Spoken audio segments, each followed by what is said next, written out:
Hi, everybody. I'm going to do a journey into the coronavirus so we can take a look at it from the energy side of things.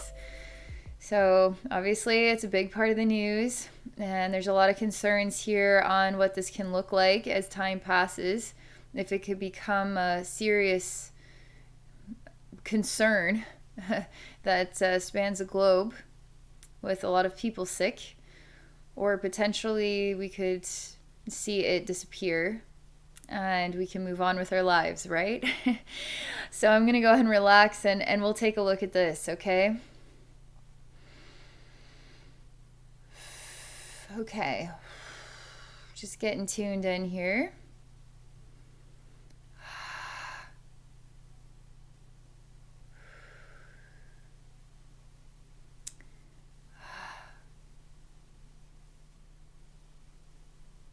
Okay.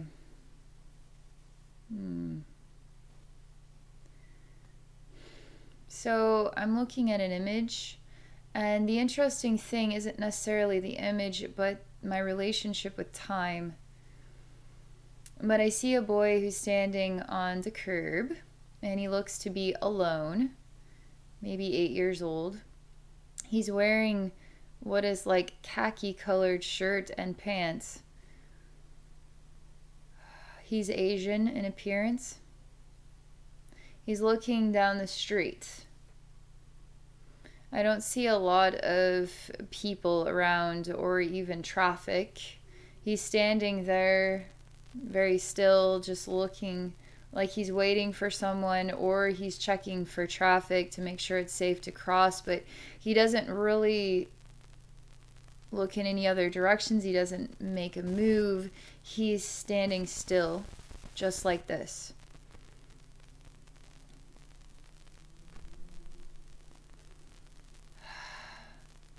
So I'm watching him from above. And I'm trying to tune into what is active around him, and it's quite silent. I start to see time in slow motion, and this boy makes a choice, and he decides to walk across the street. His head never moves. He's always looking in this direction.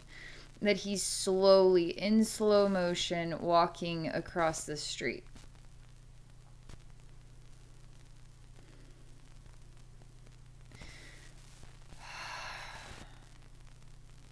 So now I'm looking at him from above, straight down. So I see the top of his head. And energy is really weird here. It's sort of like it ripples and then gets trapped and stuck. And it ripples. It's almost like an earthquake in slow motion, but it ripples out and into the very air, and it creates a fragmented, like what looks like a rocky looking effect, like a bomb just came down, went and everything just kind of rippled. But it got stuck in the air, and the air actually looks like jagged pieces of rock all around him, and now he's just stuck in motion. He's not, all time appears to have stopped. There is an odd colliding of some sort here. The complex part is we're dealing with time and what could be defined as events that have just gone like this, like collided with each other, and now is created some sort of chaotic domino effect. When really this could all be reversed, come back into itself, and then be released as though it never happened. And they show me time being reversed. Literally, people starting to appear and everything being reversed. And I mean, I can even hear the sound of the reverse taking place, and now it's all starting back to the beginning again. And it's a very peaceful day. And I can hear birds very clearly, very crisp. And I see this boy with a khaki shirt and khaki pants, and he's sitting on a park bench. There's something surreal about this boy because he's not just listening to birds, he's projected his consciousness to some other location, while he simultaneously seems to be talking to a butterfly on his finger. He's in multiple places in his mind, listening to birds, talking to butterfly, projected somewhere.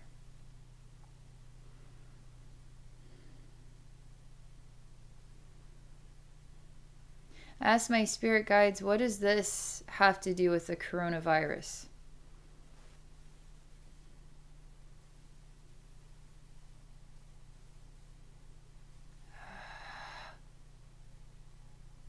Again, when I speak these words, they show me the words get trapped in time and then they become kind of stuck and fragmented like energetic rock in the air. I'm just going to let this scene be what it is because this is all we're going to understand about it. So I'm just going to take this, what we know, and I'm just going to set it over there. And I'm going to go in another direction here with this, okay? But we're going to keep it over there and we're going to come back to it. All right. I'm going to go straight into the frequency of the virus itself, not just our relationship with it.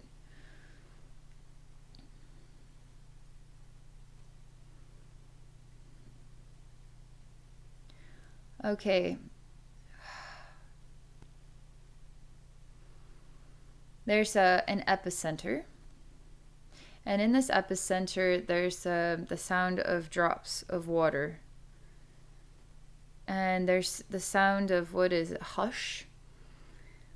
And then an endless thought.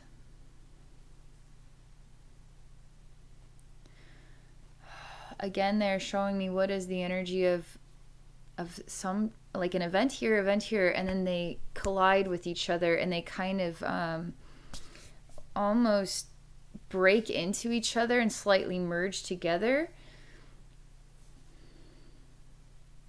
It's as if we as a human race are wanting to advance, and somehow part of the collective that wants to advance is being held back by part of the collective that wants to self-destruct. So now there's a fist fight between the energy and we're going to head with it. So does the human race want to advance collectively with love, or does the human race want to die? So our collective here is creating this fate, and it's a battle of the collective on a global scale, not just in our individual lives or in our communities, or even just between countries. It's the whole world. We're becoming a global collective, not just a collective of human beings in this country or in that continent, but we're actually becoming one with each other all over the entire planet Earth. Now it's a global issue within the collective. It's a loud frequency of end of the world. We're going nowhere as a human race, time to end it kind of thing. I'm giving up. I hate life. I'm done here. I'm done incarnating. I'm done with this. I'm done with Earth. I'm done with these stupid people. How many spiritual people say this? How many spiritual people are full of hate and are sick of the human race, are also contributing to the end of the human race by thinking that they can just say I'm done and then rise above all this? That's not rising above. That's just being like everybody else who wants to give up, But then you have some who are here to actually make a difference and see that difference all the way through. People who actually really care, who believe in something better. And so we have these two energies just go like this. That's what's happening here, and that's what's manifesting from it, okay? So this coronavirus, it's on the energy side of things, doesn't look like a virus. It looks like collective thought, really. Collective decision making.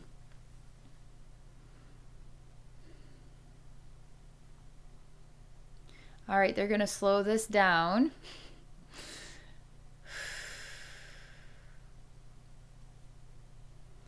And we're going to go into some new information, new approach.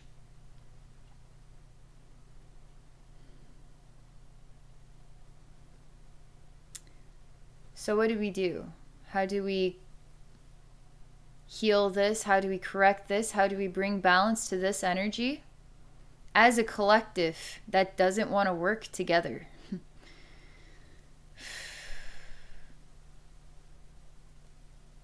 We allow the coronavirus then to teach us the lessons, and we ask it to help us.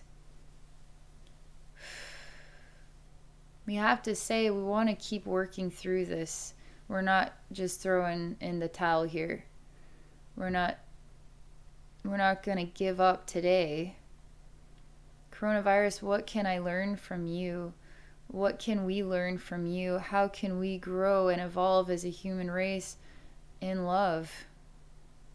It's interesting because now the energy shifts and it becomes wise, becomes a master spirit of love.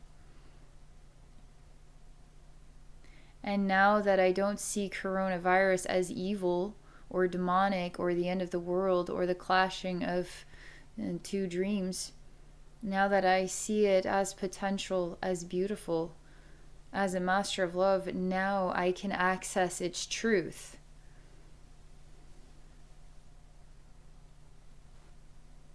So I'm entering into a gateway. There are many representatives of this here, and there's males and females, and they all look like kings and queens, okay?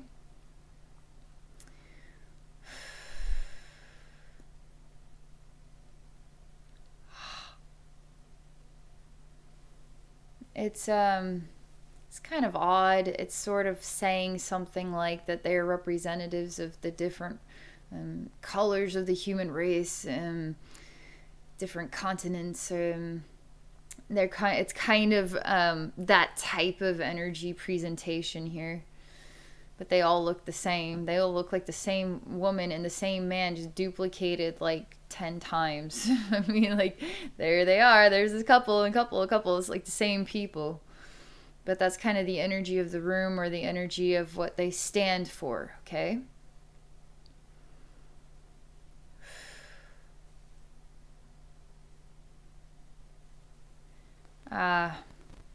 They're also representing what is government. They're also paralleling what we see as our rulers, our decision makers, our deciders of the fate of the human race. But these rulers, decision makers, are part of the coronavirus collective. So they're too consciousness, their consciousness. This is a consciousness that has come in order to teach us a lesson, okay? To grow.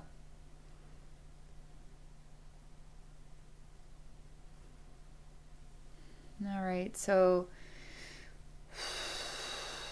I'm altering my energy pattern so I can just see them as the masters of love, as the coronavirus as the master of love, here to teach us about love.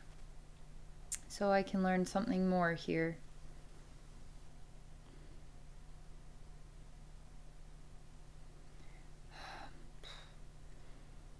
All right. Communication sounds very kind of like technological in a weird way, and it has a bit of sounds kind of like Morse code, but technological Morse code, and it overlaps and then it stops quickly, and it's very weird sounding. And I'm being shown this image, and it looks like green grass, a very small patch of green grass I'm looking at. And there's a memory in the single grass blade. And the grass blade contains water and memory and earth. And it also is like an antenna, an electrical device that the planet uses in order to communicate across the planet.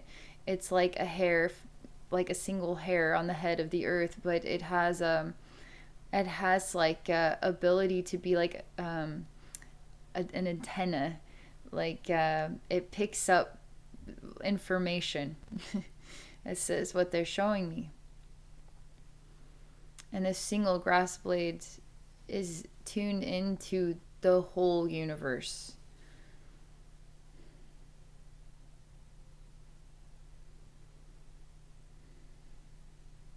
So this single grass blade is wise.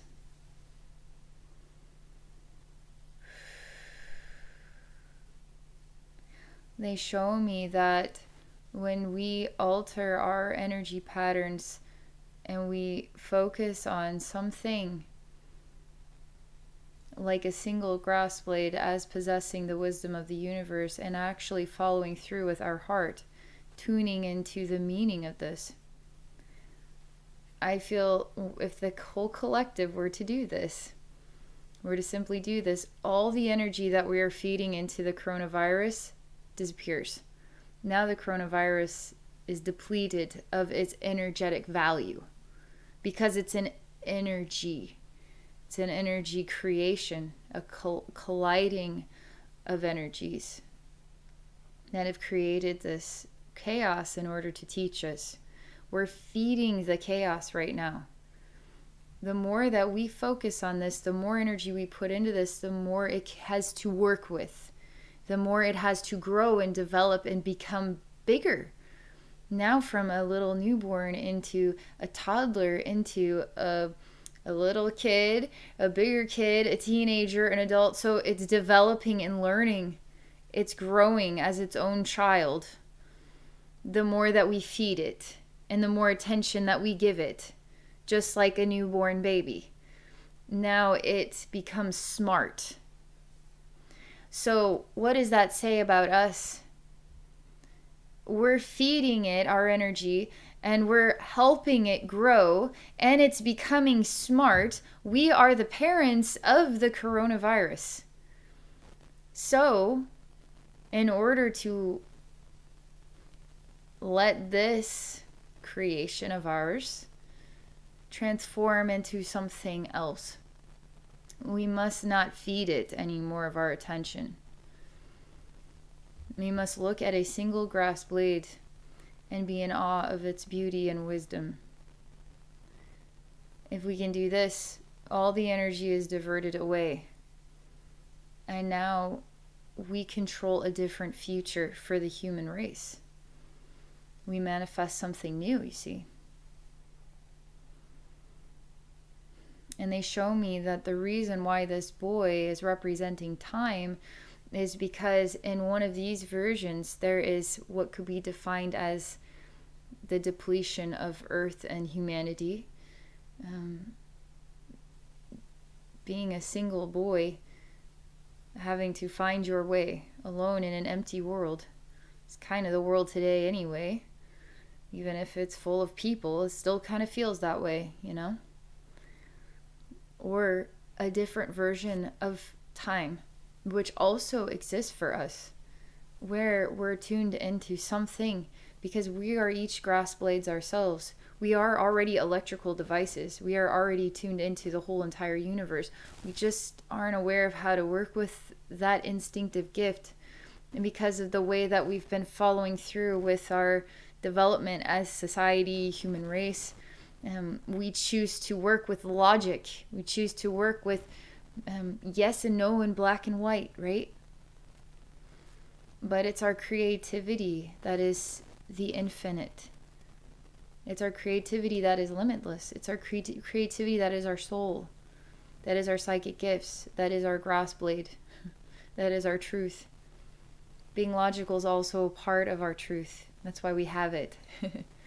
We got to work with all that we are, and we got to nurture it and put energy into it and love and let that grow. Let that grow and evolve our race outside of all these viruses, because there's not a single human being that should ever be sick. So why are we? Because we're not focusing on the grass blade. That now becomes the reflection of our true identity.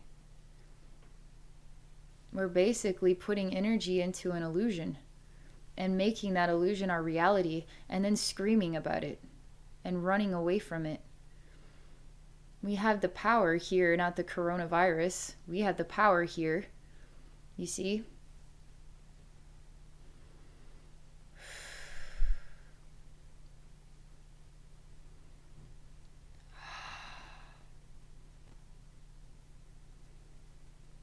I'm going to take this one step further. Just give me a moment because I got to shift gears.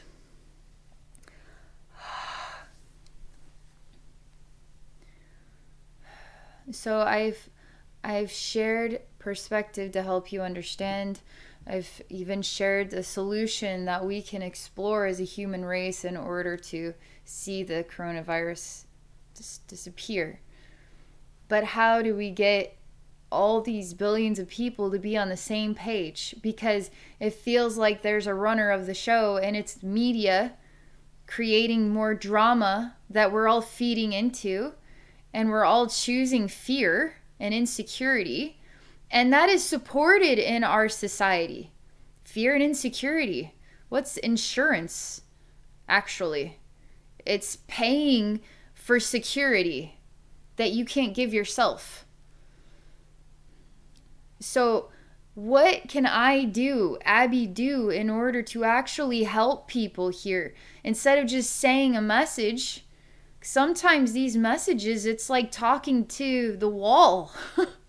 Because how many people are out there saying messages of transformative love to really plant seeds of awareness to really change people's lives, and it's just another message that we'll watch the media all day long and feed into our fears all day long, when we could just stop and go watch the corn grow, you know? More powerful to do that and learn patience and silence and inner peace. So what can I do beyond just make a message? As a healer,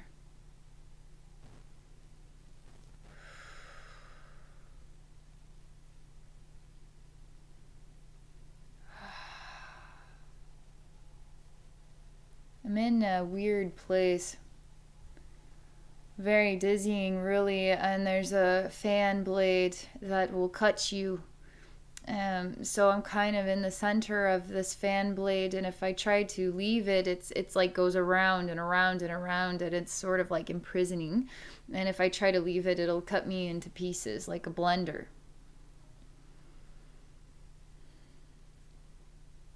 But I just snap my fingers and I stop it.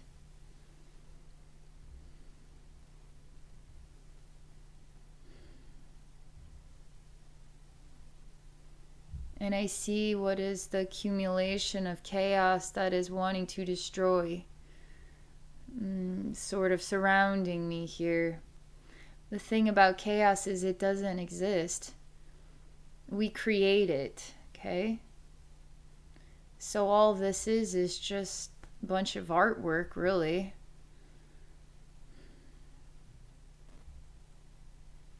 It doesn't really exist. So I take a seed of love and truth, and I plant it 1,000,000 times, 1,000,000,000 times, 8,000,000,000 times, a seed for every single human being on the planet who is a part of this beautiful artwork of our own manifestations of chaos, okay? I create the same artwork. I'm still working on comprehending balance. It's hard. We all got to work on it, but I do believe in something beautiful here. And I water that seed, and I see that seed grow, and I believe in that. So I plant these seeds of love throughout this art. And each seed is for each soul, each human that is here. And I see the seed is planted within the heart and within the mind of every human. And I see the coronavirus too as a human being, with the seed planted into its heart and into its mind. of love and acceptance, of peace.